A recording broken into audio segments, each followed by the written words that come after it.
Today, we're jumping into a story from the American West that's about way more than just shootouts in saloons. It's a story about land, law, and a legacy so valuable, it literally led to bloodshed.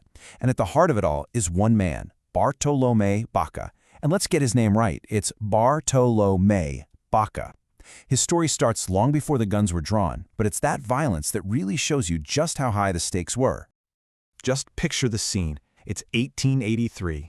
A dusty ranch house in the New Mexico territory. Two incredibly powerful men are in a standoff, arguing over who owns the very ground they're standing on. One of them, James G. Whitney, utters this line. But he's not waving a piece of paper. He's holding a pistol, and as he says those words, he fires. That single shot just unleashes chaos. A full-blown gunfight erupts, leaving multiple men dead or dying. And it all goes back to one single question. Who really owned this land? See, this shootout wasn't just some random frontier brawl. It was the explosive climax of a legal and cultural war that had been brewing for decades. So, what could possibly make a piece of land worth dying for? Well, let's find out. All right, so let's take a closer look at what actually went down at the Estancia Springs shootout, because this was the violent, bloody end to a very long feud. So this all happened on August 17th, 1883. Manuel B. Otero, who was convinced he was the rightful heir to the land, faced off with his rival claimant from Boston, James G. Whitney. After a super tense night of trying to negotiate, the argument just reignited, and when the gun smoke finally cleared, the cost was just horrifying. Manuel Otero was dead. His supporter, Alexander Fernandez, was also killed. And James Whitney, the man who fired that first shot, was so badly wounded he died later. This wasn't just a disagreement. It was a small-scale war. And it was all fought over an inheritance from a man who'd been dead for almost 50 years, Bartolome Baca. To really understand how things got so out of hand, we have to rewind the clock. We have to meet the man who started it all. And here he is, or at least his signature, Bartolome Baca. Born around 1767 into a wealthy, aristocratic Spanish family, he was a true son of the New Mexico frontier. This guy wasn't just some rich landowner, he was a natural leader, a man with huge influence in a very remote and frankly dangerous part of the world. And his rise to power was steady and, honestly, pretty impressive. He married into another big-name family in 1790, and then he really made his mark in the military. By 1808, he was captain of Albuquerque's volunteer militia, which was a huge deal for defending the settlements from constant raids. His service earned him a ton of respect and the kind of status that would eventually launch him into the highest office in the whole territory. By the 1820s, Mexico had just won its independence from Spain, and New Mexico was this wild, remote place going through massive changes.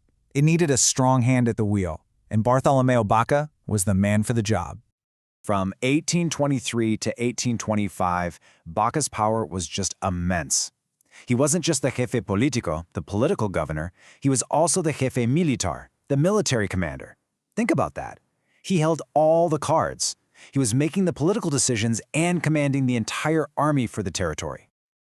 Man, his job was not easy. He had to defend this huge territory from constant Apache and Navajo raids with a tiny official garrison of only 119 soldiers. I mean, that's nothing. So he had to be smart, using a mix of diplomacy, treaties, even bribes to keep the peace. But he was also looking to the future. He encouraged trade with the United States on the new Santa Fe Trail and opened up land for new settlers. He was trying to build something lasting in a very fragile place. Now, all that service and leadership didn't go unnoticed. In 1819, as a reward for his valor, the Spanish governor gave him something that would become the seed of this entire bloody story, a massive piece of land.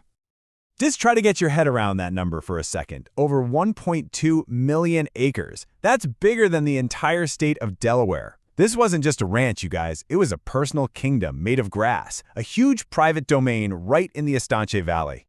The grant's boundaries weren't marked by fences, but by natural landmarks, springs, mountains, you get the idea. And on this massive piece of land, Baca ran a huge ranching operation, with something like 40,000 sheep. But the frontier was a brutal place. By 1833, the raids got so bad, the family had to abandon the grant. The land, though, was still in their name. Or so they thought.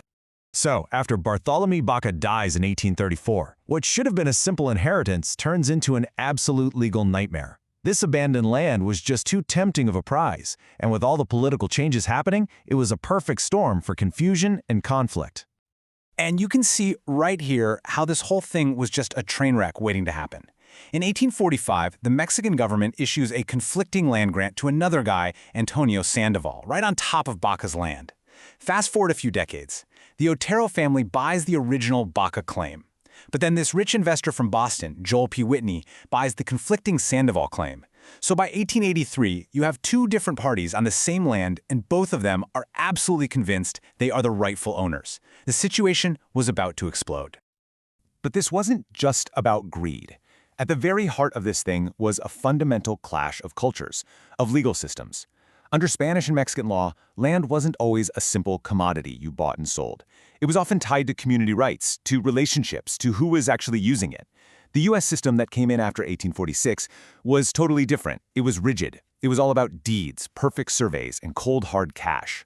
That misunderstanding was basically legal dynamite, just waiting for a match.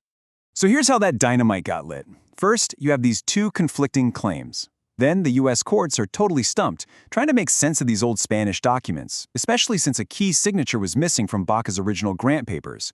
James Whitney, getting impatient with all this legal back and forth, decides to just take matters into his own hands and physically throw his rival off the land.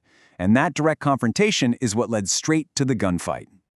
So after all that violence, after all the bloodshed, what was the final decision? Well, decades later, the whole mess finally makes its way to the highest courts in the country. And the Court of Private Land Claims, and later the U.S. Supreme Court, they ruled against Baca's heirs. They said the grant papers were incomplete, and that by abandoning the ranch back in 1833, Baca had basically forfeited his claim under U.S. law. After all that struggle, the Otero family got nothing. The whole massive grant was declared public land. In the end, Bartolome Baca's story is just this powerful, tragic reminder of how fragile a legacy can be. Here was this powerful man who carved a kingdom out of the frontier.